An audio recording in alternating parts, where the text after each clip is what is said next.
All right, we're gonna start this recording over again because my computer's acting really retarded. My Wi-Fi is acting really retarded, which is crazy because I literally pay for the fastest speed that Spectrum offers. But nonetheless, it's doing its own thing. So we're going through some local news briefings. I'm in the L.A. County area. I'm in L.A. County, and so we're gonna be talking about some things in L.A. County, and then we probably, depending on time, we will probably actually discuss some things outside of that if we have the time.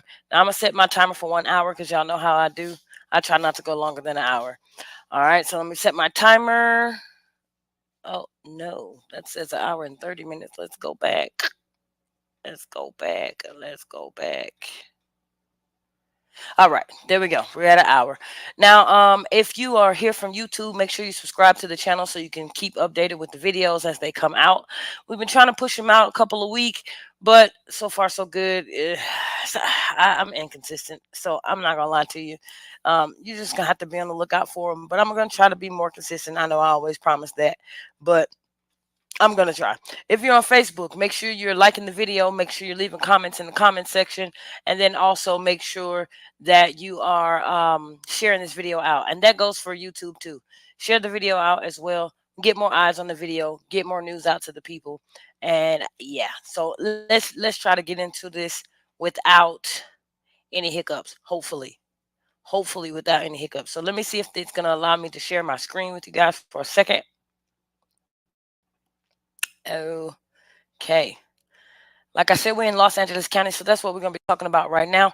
Uh, now we're gonna this is gonna be courtesy of Newsbreak. Now some of these things are not going to be. Uh, I mean, there's the Newsbreak is the platform. Some of this stuff is going to be outside sources. So if that's the case, then we'll get into that.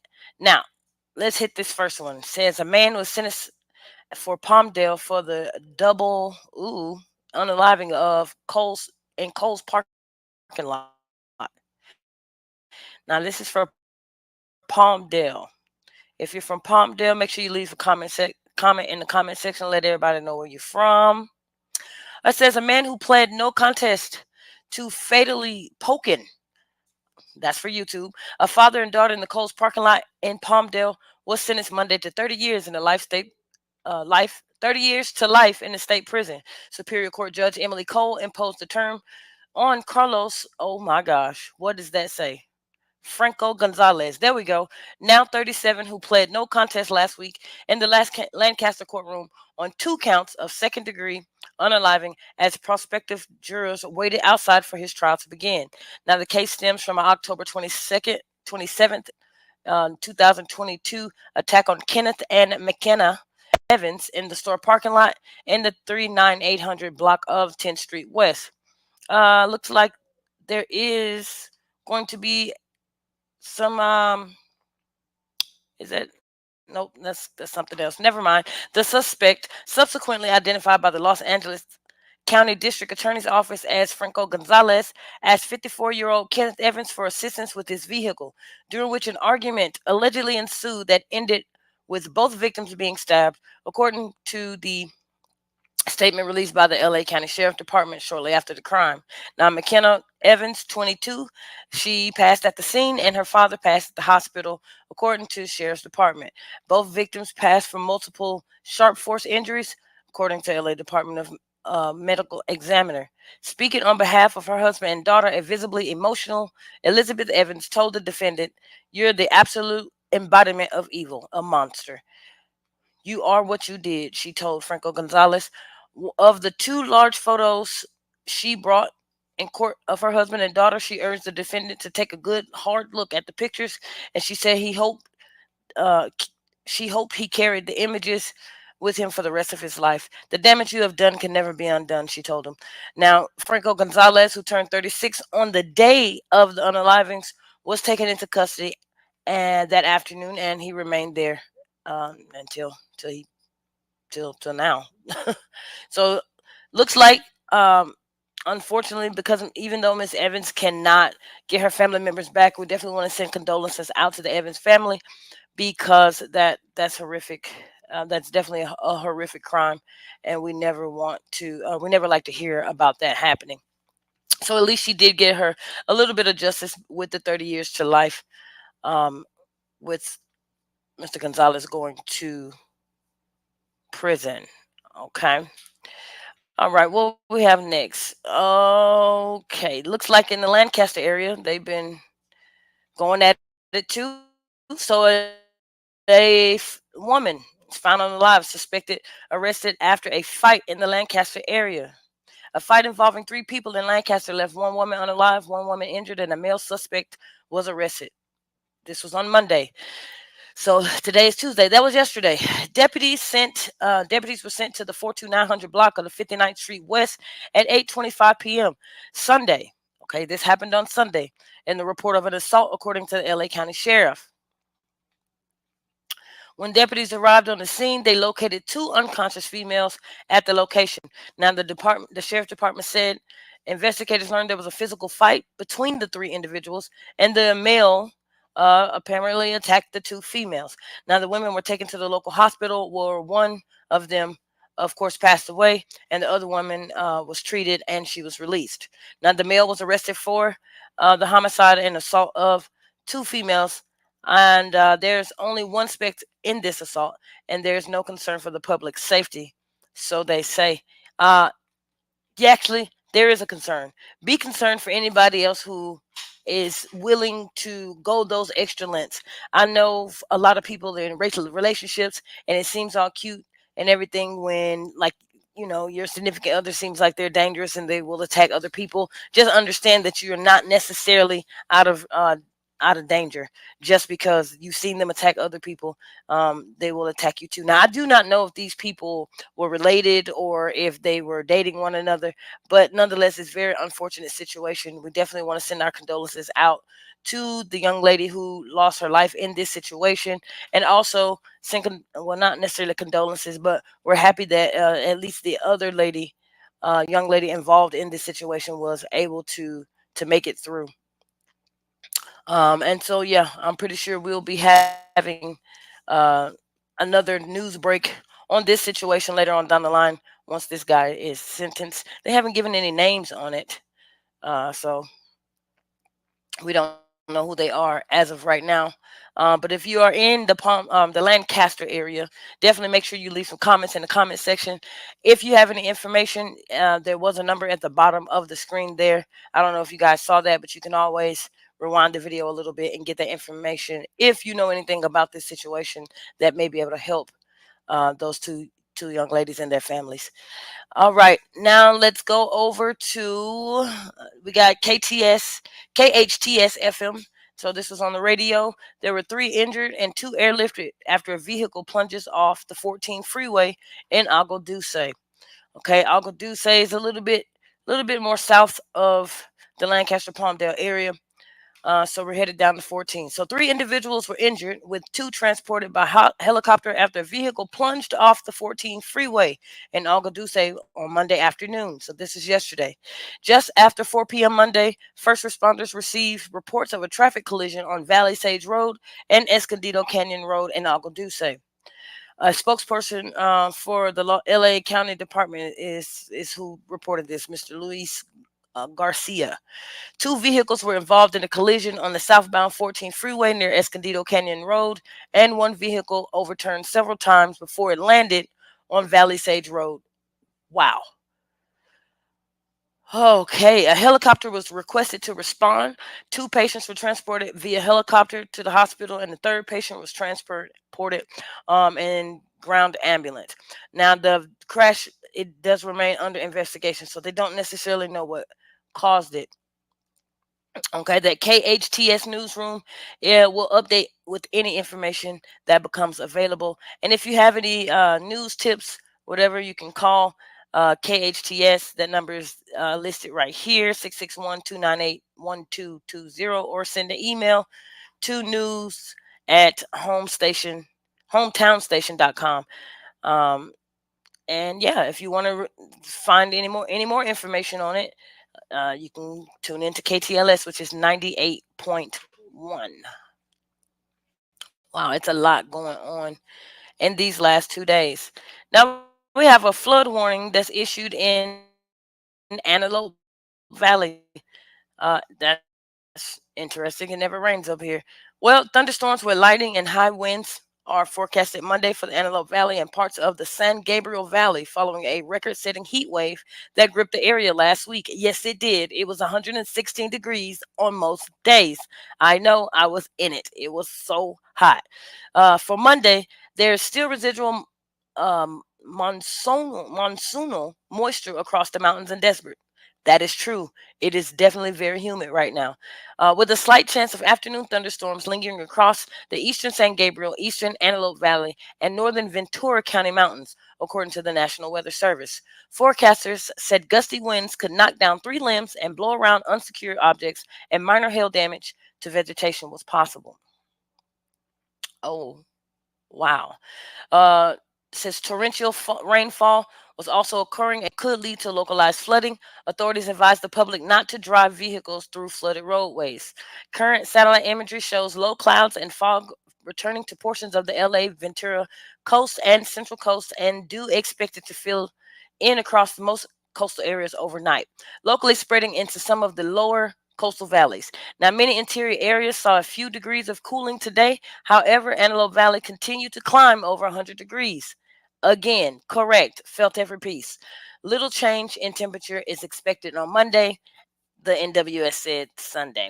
Now, temperatures were a bit lower Sunday than last week's blistering highs, which consistently exceeded 110 degrees in the high desert, but Lancaster still reached 102 and was expected to remain in triple digits all week long. No lies were told. Now, the heat has created a potential for critical fire dangers, with dry brush, wind, and low humidity increasing the risk of fast moving wildfires. Other areas in the Southern California are expected to feel slightly cooler this week, with highs in the mid 80s in downtown Los Angeles and the upper 80s to 90s in most valley areas. Sounds to me like I need to go to LA, because I can definitely deal with the mid 80s. I can even deal with the low 90s in comparison to what we've been getting here in this last week, because it has been too hot, way too hot. Okay. Let me see. Is there anything else here that is good? The EPA loan funds recycled water facility.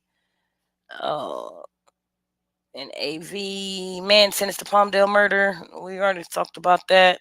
Suspected driver rear ends car in high speed. Oh Lord. Let's go over here to Long Beach. See what happened over in Long Beach.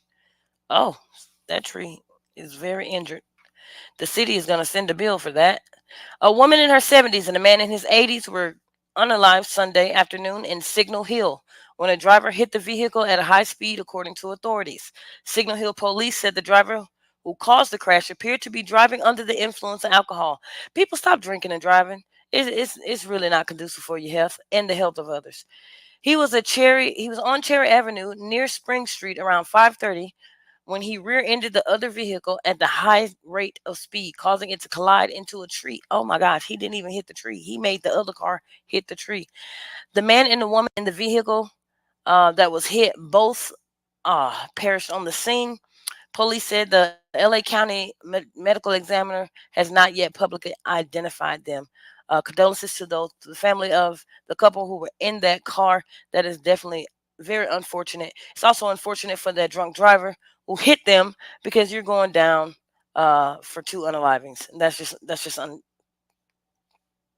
that's unfortunate, and it was unnecessary. With all this Lyft and Uber that's out here in the world, there is no reason for you to be driving under that much of an influence. If you have $10 to go to a bar and spend on your beer or your liquor, or you're going to the store and you're drinking enough to get intoxicated, you can definitely put $10 aside to grab an Uber or a Lyft if you need that. Krigley said officers arrested the driver responsible for the crash after he exhibited symptoms of intoxication.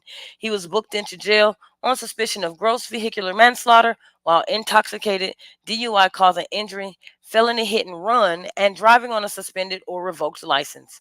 More of a reason for you to be in the back of an Uber or a Lyft, sir. Krigler said that he also had 5 warrants out for his arrest. Details about the warrants weren't immediately available. Police identified him as Juan Pedro Fernandez Aguilar, 25. Sir, you have been busy. He and the passenger in his car suffered minor injuries. Injuries. You know, that's the craziest part about people, drunk drivers, when they get into life, these fatal accidents. That people that are sober always end up being the ones that are like done away with, and then the drunk drivers or the drunk people make it out almost with no scratches. I don't fully understand how that happens, because in most cases they don't even have on seatbelts. But I guess because their bodies go so limber that they don't end up bracing for impact or something. I'm not sure, but definitely condolences go out to those families and the guys that were in the other car, the passenger. I don't know why you would jump in the car with a person who is clearly intoxicated. And then, as far as the driver is concerned, I hope that you learn your lesson. All right. We got a beach hazard statement issued, looks like the 16th, that's today, at 2:11 until the 18th. Okay, until 9 p.m. Let's see what they're talking about at the beach. Now we're over in the Los Angeles Oxnard area. Looks like we have to go to another website. And let's see, this is Key. Hold on, I think it said KYT.com, but let me double check. This is the Channel 12, Channel 3, and Channel 11 news. Okay. This is from the National Weather Service. It says dangerous rip currents and breaking waves due to elevated surf heights of 3 to 6 feet are expected, highest across the south and the southwest facing beaches. This is for Ventura County beaches, Malibu Coast, and Los Angeles County beaches. When? It is going to be through Thursday. The impacts, these are the impacts. There is an increased risk of ocean drowning. Okay, be careful. If you're going out to the beach, it's time to be careful. We're not trying to have no more people drown. Okay, we don't need that. Your families don't want that. Rip currents can pull swimmers and surfers out to sea. Waves can wash people off beaches and rocks and capsize small boats near the shore. Yeah, if it's powerful enough to capsize a small boat, just don't even get in the water. Just stand back and look. Remain out of the water due to the hazardous swimming conditions, or stay near occupied lifeguard towers. Rock jetties can be deadly locations in such conditions, so stay off the rocks. Now, I know there's going to be one genius that's going to try it anyway, because they're going to figure out a way around. I'm going to go ahead and let you know right now, don't do it. Do not do it. Okay? Like, it's not worth it. It's just really not worth it. So just don't even try. You're not that strong of a swimmer. There's no point. Okay, now that's going to be pretty much for the local news. That's going to be pretty much it. Let's see what's going on in the U.S. on today. Now, New Jersey Senator Bob Menendez convicted on all counts of sweeping corruption trial. Now, let's see what Senator Menendez has been up to. Now, this is for New Jersey, so this is on the East Coast. Oh, that's a cute little picture of him right there. Oh, there's a video. Let's listen. Hopefully, it won't buffer too much. Let's see what they have to say. Oh, is it gonna let us get it? Let me see if I can maximize this so that you can see it. Some things feel Oh, bad. really? That's perfect. We have an ad. Crunch feels good. Generally, you want to feel the good, not the bad. All right, let's skip that ad and keep on moving. What's going on? Senator Bob Menendez convicted in corruption trial. Menendez was accused of aiding Egypt in securing U.S. military assistance and assisting New Jersey businessmen in exchange for bribes. Jurors are shown gold bars and over $480,000 in cash seized from Menendez's home. Oh my God. Menendez pled not guilty to 16 criminal charges, including bribery, fraud, and obstruction. His defense team pointed to his wife, Nadine Menendez, in an intermediary for bribes. She also faces charges and will be tried separately. Sheesh. Jose Uribe, an insurance broker, testified he gave Nadine Menendez 60,000 Mercedes, a 60,000 Mercedes in exchange for Menendez. And Menendez's sister testified that father stored cash at home due to mistrust of banks, a habit apparently continued by Menendez. Now, Menendez denied or declined to testify in his defense, and he's probably guilty. So, therefore, that was probably a smart deal. Okay, well, it looks like the Menendez family is going down. It's going down. 18 charges. Now is the time for a brake job. Sheesh. If you step No, on your no, brake pedal no, and the no. You can you pump your brakes.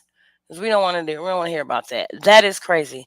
The indictment was first unsealed last September and was updated in superseding indictment 3 times in October, January, and March. It alleged that New Jersey's senior senator, his wife Nadine Menendez, we're not even going for that middle name, and 3 New Jersey businessmen, looks like Wael Hanna, Jose Uribe, and Fred Dibez are part of a bribery scheme. Menendez and his wife allegedly received, among other things, cash, gold bars, and luxury cars in exchange for using his political influence. Now, the indictment alleges that between 2018 and 2022, Mendez and his wife engaged in a corrupt relationship with Hana Uribe and Dibez in the tune of hundreds of thousands of dollars in bribes in exchange for Mendez using his power and influence to protect, to enrich those businessmen, and to benefit the government of Egypt. Even as Menendez was chair of the powerful Senate for Foreign Relations Committee. Oof. The former New Jersey Attorney General testified during the trial. Federal prosecutors said Mendez sought to have Grewal, who is the Attorney General, um, the state's top prosecutor from 2018 to 2021, intervene in cases involving 2 associates of insurance and trucking businessmen. In exchange, Uribe allegedly helped Menendez and his wife buy a $60,000 Mercedes Benz convertible with money disguised as a loan. In a superseding indictment, the U.S. Attorney for the Southern District of New York alleged Menendez is multitasking for Dibez, also publicly praising Qatar and to entice a Qatari sheikh seek as to invest in a property Dibes owns. Now, in exchange, Dibez allegedly gave Menendez bribes in the form of cash and gold bars. Now, the initial indictment released on last September made it seem as if Dibez made payments solely to get Menendez to intervene in a bank fraud case against the developer. Menendez was not only making calls to the U.S. attorney, but was around the same time also sending text messages to the potential Qatari investor on behalf of Dibez, prosecuting said during the trial. Now, dozens of motions were filed in the months running up to the start date as attorneys for Mendez sought to dismiss evidence, including the infamous gold bars, to move to trial to New Jersey and never see the case of Arslanian Menendez and Menendez. Stein allowed for little movement on most of the requests and ultimately told the attorneys to stop wasting time just before opening statements in May. While the trial was expected to last for about 6 weeks, it spanned for more than 9, and it included testimony from federal agents, judges, and former New Jersey Attorney General Uribe, a start witness for federal prosecutors who had agreed to cooperate and pled guilty to 7 charges brought against him in the case. Menendez's team led heavily on the defense that his wife was the mastermind and he was unaware of exactly what she was up to. Attorney for Hana and Dibez also highlighted gaps in evidence. That is so messed up. You blamed your wife and put her as the mastermind and said that you were totally unaware of what is going on. Now, what is next for Nadine Menendez? Baby, hopefully a divorce, because this man is not loyal. She was initially supposed to be tried alongside her co-defendants even after requesting the trial be served. They were eventually separated due to the trials be severed. They were eventually separated due to Arslanian Menendez's diagnosis of a serious medical condition. Now, Menendez later announced his wife was undergoing treatment for breast cancer. The judge has postponed his wife's trial date until medical records are received by August 16th. That is today, ma'am. The delay will not interfere with the Speedy Trial Act. There originally a July There was originally a July 3rd deadline for documents. Weeks after the first indictment, Arslenia Menendez made headlines against when details emerged for the 2018 crash that she was struck where she struck and killed a man while driving her Mercedes Benz on Main Street in Bogota. Baby, it don't get no worse than this. Baby, you going through a lot. While she wasn't charged in the incident somehow, the New Jersey attorney Office of Public Integrity and Accountability is investigating the circumstances of the crash. Now, a month after the crash, according to an indictment brought by the U.S. Attorney General of the Southern District of New York, Arslania Menendez was texting Wael Hana, an Egyptian American businessman also indicted in the bribery scheme, about her lack of a car. Hana later provided her with a 2019 Mercedes Benz C300 convertible. The indictment says, will Bob Menendez still run for Senate? That's a good question. We forgot he was definitely in the Senate. The state Senate senior senator, the state senior senator will still be on the ballot this November, albeit as an independent. He did not attempt to enter what was for a time of contentious Democratic primary for the chance to run, but instead announced that he would focus on trial and then the campaign. The Menendez wasn't, though Menendez wasn't involved, he loomed large over the primary process after Republican Andy Kim and announced within days of the charges being announced that he would run for Senate. A few months earlier, First Lady Tammy Murphy threw her hat in the race in as well. So the two battled for the ballot position at county conventions earlier this year before Murphy ultimately withdrew from the race. Now Kim will face Republican Curtis Bashaw and the independent Menendez this fall. What's next for Uribe? Uribe, one of the three businessmen who was originally indicted in the Menendez and his wife, faced a delayed sentencing due to the postponement of Arslenia Menendez's trial. He became the star witness and testified for several days, admitting to bribing the senator. Uribe was initially scheduled to be sentenced on June 14th, but now will appear before a judge on October 29th. He was charged alongside the senator last fall, but entered a guilty plea after making a plea deal with the federal prosecutors. Uribe changed his not guilty plea to guilty on 7 charges in March, including conspiracy to commit bribery and wire fraud. According to the plea agreement, Uribe could face 95 years in prison, good Lord, though he could win leniency by cooperating and testifying against the other defendants, which he has agreed to do, and I bet he did. Uribe was charged with conspiracy to commit bribery, conspiracy to commit honest service wire fraud, what? Conspiracy to commit obstruction of justice, tax evasion, and wire fraud. Uribe originally pled not guilty in September and was released on a $1 million personal reconnaissance bond secured by his residence in Clifton, and is restricted to the New Jersey and parts of Pennsylvania and New York. Now, Uribe was asked to forfeit $246,000, representing the amount of traceable proceeds, according to the court documents. The federal indictment alleges that from 2018 to 2023, Uribe directly and indirectly would and did corruptly give, offer, and promise something of value to a public official, and offer the promise of a public official to give something of value to another person and entity with intent to influence the official act and to induce such public official to do an act and omit to do an act in violation of the lawful duty of such official. Specifically, Uribe allegedly requested that the businessman associate in the Bronx make a payment for a Mercedes-Benz convertible for Menendez and his wife on May 3rd, 2019. The following day, Uribe had an associate make the payment from a corporate bank account in which he opened at the bank and a bank branch in the Bronx. Now, Arslenian Menendez later sent a text message to Uribe about setting up the meeting with the three of them. Whoa, that's a whole lot.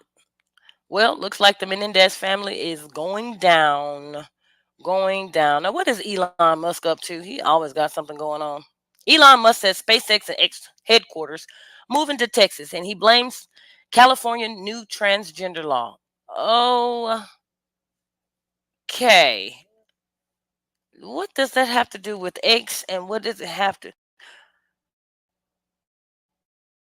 Elon Musk has always got something going on. I promise this man it's just it's something. It's always something.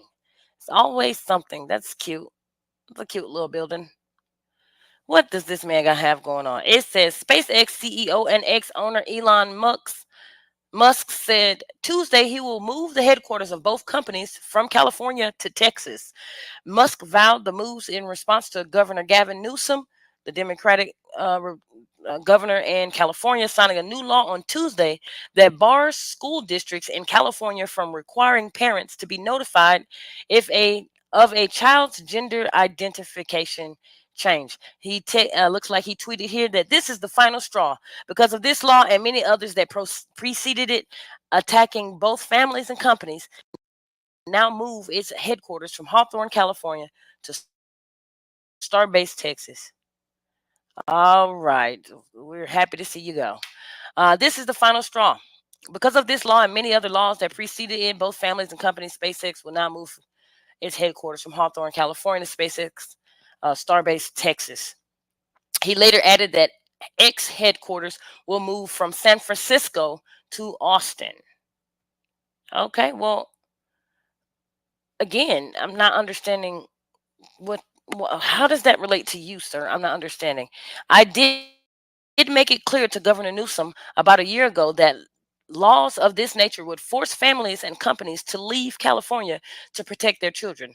Okay, so basically you threatened him a year ago and said that if you pass this law, I'm going to leave and I'm going to take my money with me. I hear you. You have every right to do so. In 2022, People magazine reported Elon Musk's then 18-year-old daughter was granted permission to legally change her name and gender on a piece of paper. Well, do. She shed the Musk family name and then took the maiden name of her mother, Justine Wilson, instead. So Justine Wilson and your daughter must have a great relationship, and the two of you must not. That's what I'm getting from that. So when asked about his estranged transgender daughter in October 2022, Musk told the Financial Times, "Can't win them all," and claimed to have a good relationship with all his other children. In 2021, Musk, also the CEO of Tesla, moved his automaker's corporate headquarters from Palo Alto, California, to Austin. It sounds like you're going to move into Texas anyway, sir.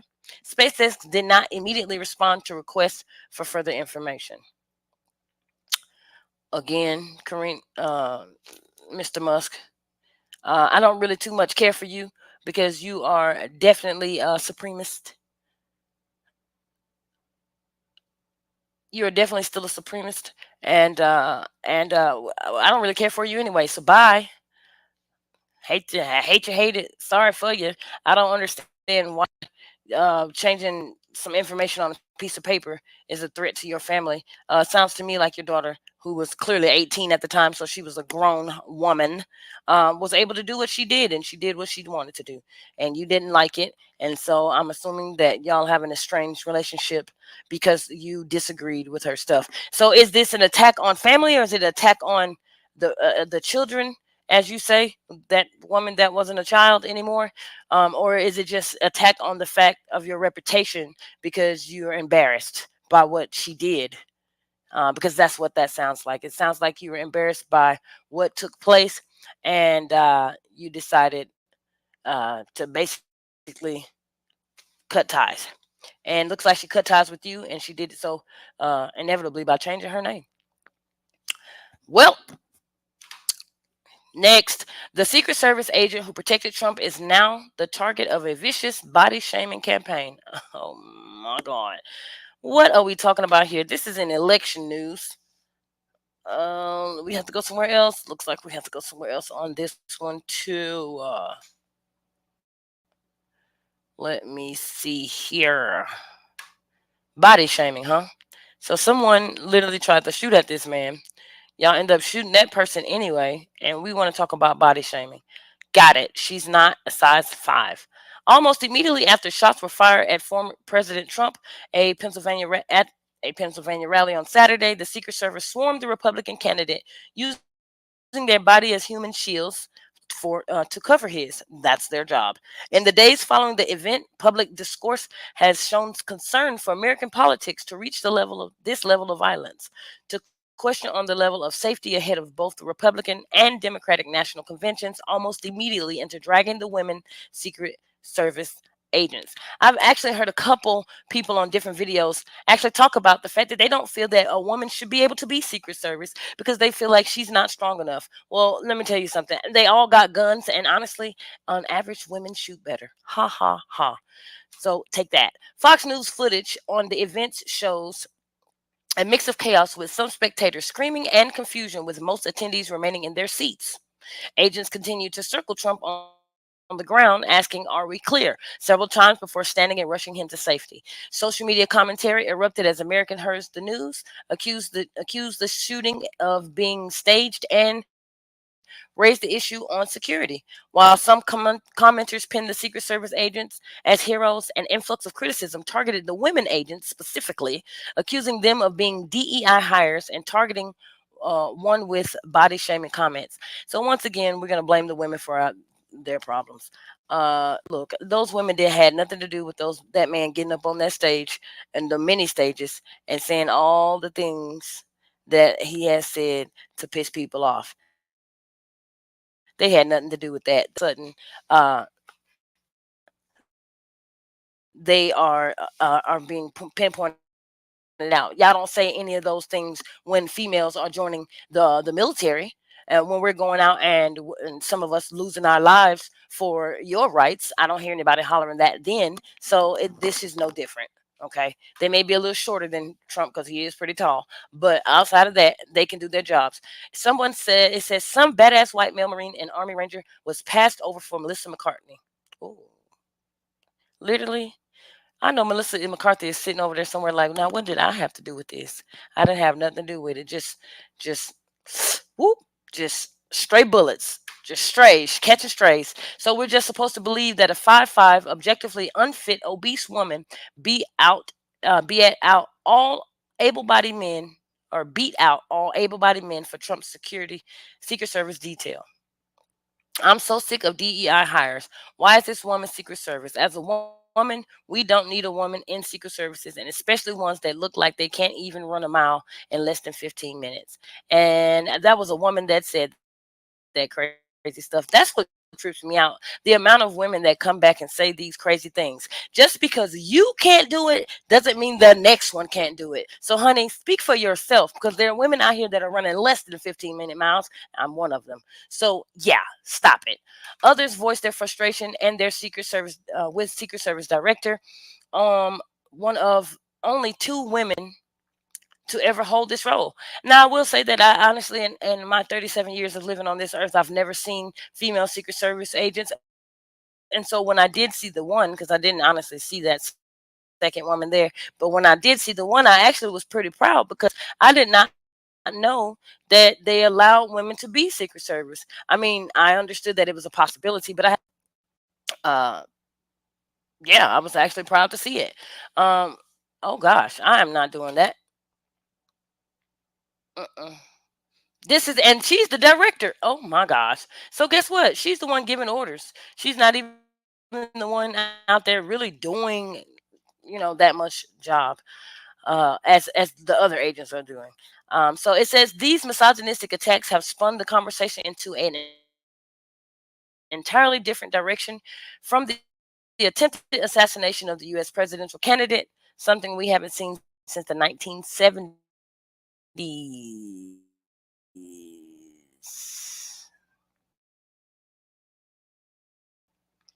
impact of body comments about a person's body looks, especially in male-dominated spaces. They like women, but they don't like women. It's really crazy.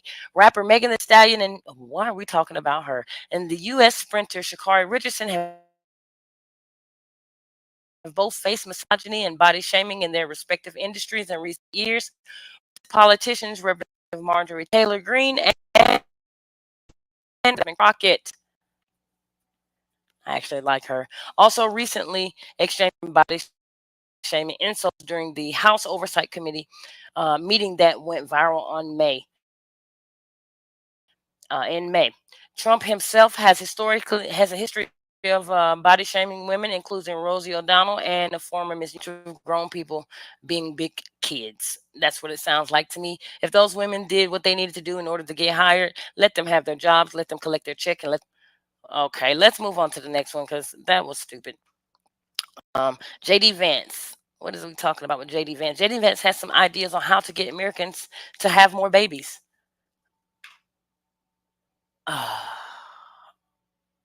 Are we serious?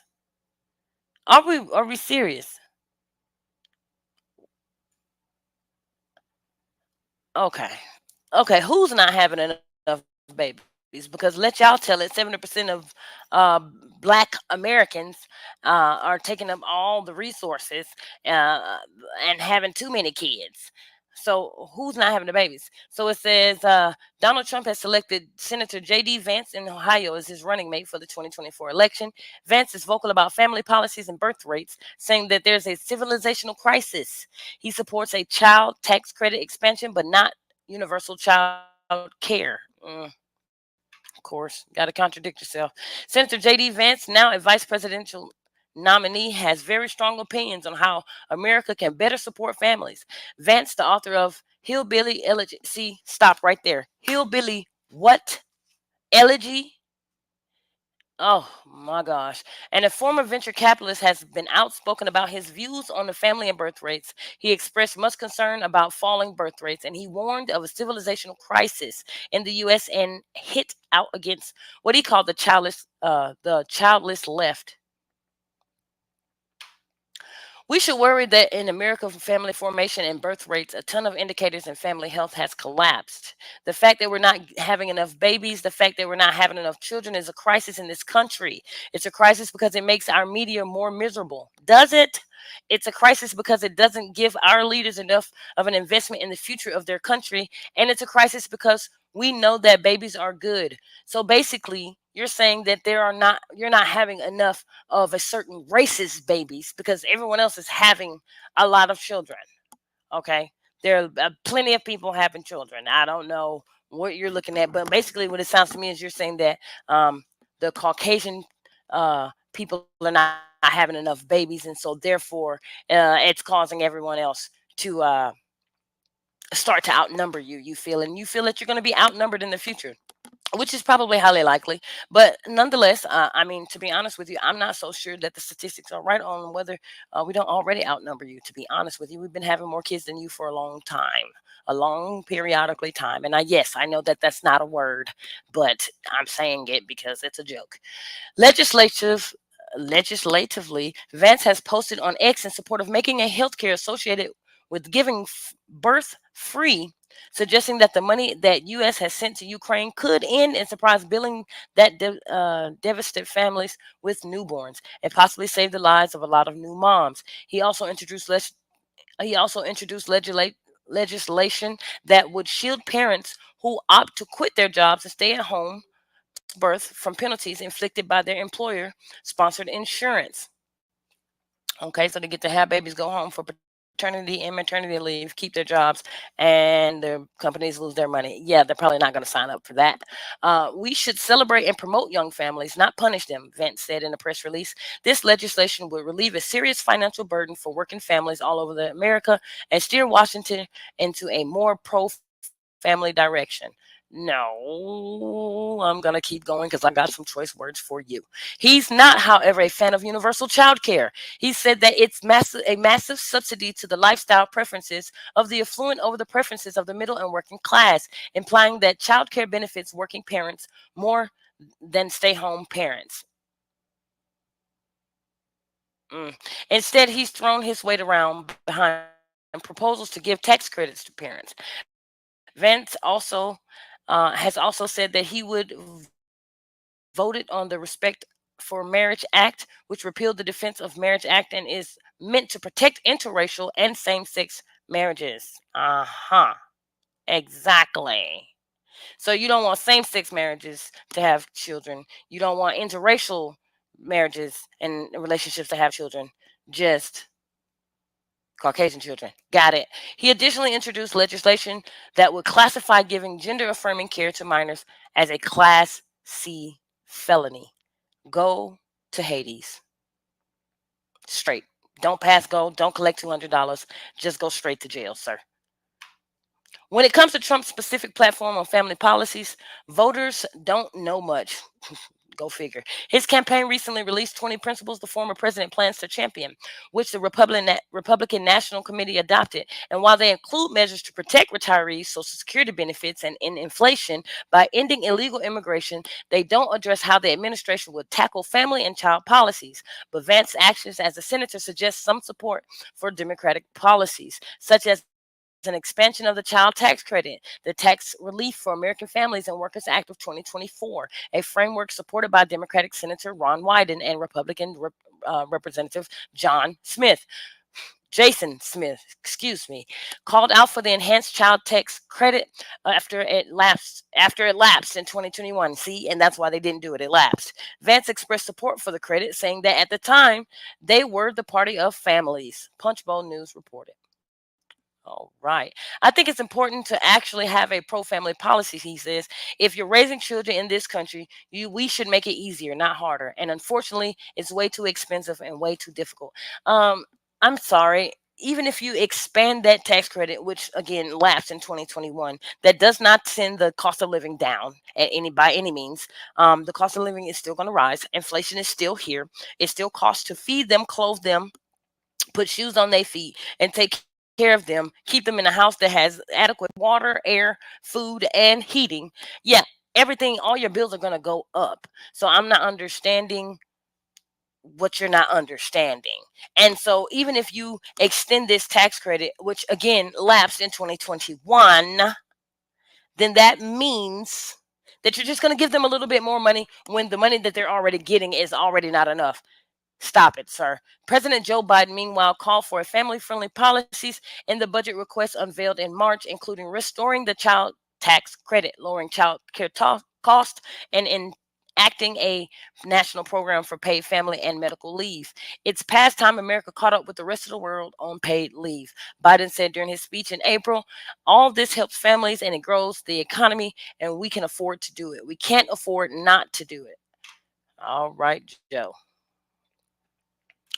Oh my gosh. All right. Well, they want you to have more babies. Well, sorry. It's only if you fit in a certain demographic, they want you to have more babies. So, go ahead, white people, have more babies. That's what they want you to do. Um, they may give you some more money, they may not, but don't worry, it'll never catch up with the cost of living anyway. So, good luck on that one. Uh, warning. None of this looks really interesting. So let's go on to crime. Well, people are always doing that. We read about the Palmdale parking lot incident, the woman, about the lady. Okay. Illegal cannabis operations taken down near two California state parks. Let's see what KTLA is talking about. The California state parks have been a target of a statewide effort to identify and dismantle illegal cannabis operations this year. Recently, authorities took down multiple cannabis grows and the recovery of multiple firearms. Oh my God, somebody pocket is Woo! Office, California authorities recently conducted operations near Saddleback Butte State Park in the Antelope Valley and Colonel Allensworth State Historic Park in Tulare County. In the Antelope Valley, 3 different growth sites were identified near the park, leading to the eradication of more than 3,600 plants weighing about 9,600 pounds. Woo! Additionally, the authorities recovered 8 firearms, including 2 assault weapons and 2 ghost guns, untraceable firearms that are assembled using spare or 3D printed parts and which have no serial number. In Allensworth, more than 1,500 plants weighing about 3,750 pounds were located and destroyed at 2 different growth sites. 6 guns were seized, including 1 ghost gun, the governor's office said. Now, the operations were conducted by California's Department of Parks and Recreation and the governor's Unified Cannabis Enforcement Task Force, a group of law enforcement officers from dozens of local, state, and federal agencies. What is that? Armando Quintero, director of California State Parks, said that the nation's largest state park system is responsible for protecting the state's most valued natural and cultural resources. And part of that duty involves preventing environmental damages caused by illegal cannabis cultivation and keeps the parks and adjacent communities safe from crime. In addition to crime that is associated with the illegal cannabis grows, the cultivation of the product often involves the use of pesticides and unregulated practices that can harm the environment and contaminate local water sources. Multiple arrests made the theft spree targeting Tractor Supply store. Oh, I know they hate that. Newsom says that the task force exists to protect local communities from the cannabis black market while supporting the state legals industry. California's legal market also produces billions of dollars for our state economy and will continue to support the businesses that are engaged in this industry the right way by taking down the criminal operations, undermining their success. Newsom said in news release, since the formation of the UCETF in 2022, the task force has seized more than 120 million in illegal cannabis products, including nearly 73,300 pounds of unlicensed product. Newsom's office said those law enforcement crackdowns have also resulted in the eradication of more than 122,000 illegal plants. Oh my gosh, somebody has lost a lot of money. For more information about the legal California cannabis market, including existing regulations and licensing information, click right there. Well, they done lost a lot of money. Hey, y'all, I'm going to end on that note because honestly, that hurt my feelings. That the fact that somebody lost all that money. Mm, mm, mm. These folks just out here trying to get away and trying to get it. They trying to make a living for themselves, and yeah, somebody's not making that easy at all, at all. Well, we covered a lot of news. This We've been here for about 52 minutes now, so we have covered a lot of news and a lot of articles. Again, I'm gonna try to keep this thing going. Hopefully, we can get some new articles in, and yeah, get the news out. If you enjoyed the video, like I said, make sure you subscribe to the channel. Make sure you're leaving your opinions in the comment section because this is in the court of a public opinion. That's the name of the channel on YouTube. Make sure you go over there, subscribe to the channel, share the videos out, and yeah, just like I said, leave those comments. If you're on Facebook, I appreciate you for tuning into the videos, and yeah, make sure you're sharing these, liking these, and also leaving comments there. Okay, thank you again for tuning into another video, and until the next one, holla.